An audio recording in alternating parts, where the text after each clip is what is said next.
விடுமுறையில் தாய்லாந்திற்கு செல்வதில் மிகவும் கவனமாக இருக்க வேண்டும் என்பதோடு ஆபத்து நிறைந்த பகுதிக்கு செல்வதை தவிர்க்கும்படி கிளாந்தான் போலீஸ் தலைவர் டத்தோ முகமது யூசுப் மொஹமட் பொதுமக்களை கேட்டுக்கொண்டார். தாய்லாந்தில் நரத்திவாட்டில் பல இடங்களில் குண்டுவெடிப்பு சம்பவம் நடந்துள்ளதோடு ஆக கடைசியாக ஜனவரி 14ஆம் தேதி நடந்த குண்டுவெடிப்பு சம்பவத்தில் 2 மாண்டதை தொடர்ந்து இந்த எச்சரிக்கையை கவனத்தில் எடுத்துக் கொள்ளும்படி அவர் வலியுறுத்தினார். தாய்லாந்திற்கு சுற்றுலா செல்வதை பொதுமக்கள் விரும்புவதால் மிகவும் விழிப்பாக இருக்க வேண்டும். அந்நாட்டில் குண்டுவெடிப்பு சம்பவங்கள் அதிகமாக நடைபெற்று வருகின்றன. எங்கு எப்போது என்ன நடக்கும் என்பது நமக்கு தெரியவில்லை. இது போன்ற சம்பவங்கள் இந்த ஆண்டு 2 முறை நடந்துள்ளது.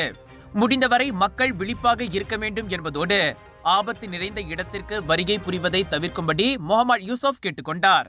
மலேசியர்கள் அந்த அண்டை நாட்டின் விதிமுறைகளை பின்பற்ற வேண்டும் என்பதோடு 2 நாடுகளின் அரசாங்கத்திற்கும் சிரமத்தை ஏற்படுத்தும் பிரச்சனைகளை தவிர்க்க வேண்டும்.